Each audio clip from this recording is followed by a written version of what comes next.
పెందుర్తి జనసేన అభ్యర్థి పంచకర్ల రమేష్ బాబు నామినేషన్ దాఖలు చేశారు. పెందుర్తి తహసీల్దార్కు నామినేషన్ పత్రాన్ని అందజేశారు. ఈ కార్యక్రమానికి జబర్దస్త్ ఫేమ్ హైపరాది, జన సైనికులు, టీడీపీ నాయకులు, బీజేపీ నాయకులు హాజరయ్యారు.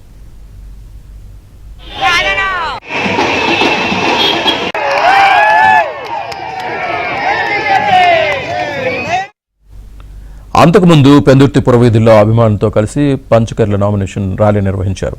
అరాచక పాలనను అంతం చేయాలని పంచకర్ల పిలుపునిచ్చారు. జగన్ ప్రభుత్వంపై హైపరాది చేసిన పంచ్ డైలాగులు ఓటర్లను ఆకట్టుకున్నాయి. పంచగ్రామాల సమస్యల పరిష్కారంలో వైసీపీ ఎమ్మెల్యే విఫలమయ్యారని పంచకర్ల ధ్వజమెత్తారు.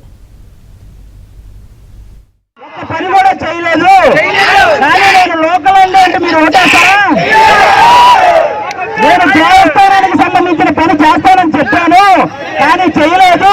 ఆ దేవుడు కూడా నన్ను క్షమించరు. అలాంటిది మీరు క్షమిస్తారా అంటే మీరు క్షమిస్తారా? ఓటేస్తారా అతనికి? మీకు అభివృద్ధి కావాలంటే పంచకర్ల రమేష్ గారికి ఓటేయండి. మీకు అవినీతి జరగాలంటే అవతల వైసీపీ పార్టీకి ఓటేయండి. మీ ఇల్లు కట్టాలంటే పంచకర్ల రమేష్ గారికి ఓటేయండి.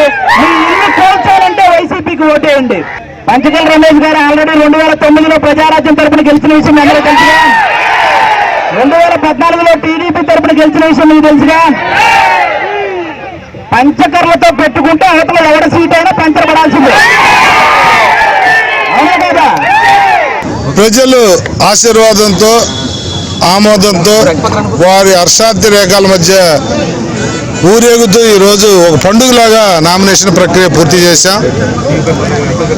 ఎక్కడికి వెళ్ళినా బ్రహ్మరథం పడుతున్న మా అక్క చెల్లెళ్ళు, అన్నదమ్ములు 5 సంవత్సరాల నుంచి ఈ వైఎస్ఆర్సీపీతో విసిగిపోయిన విధానం కానీ, ఏదైతే స్కీములు ఇస్తున్నానని చెప్పి వడ్డిస్తున్న విధానం కానీ, కరెంటు ఛార్జీలు 10 సార్లు పెంచాడు, ఇంటి పన్నులు పెంచాడు, నీటి పన్ను పెంచాడు, అలాగే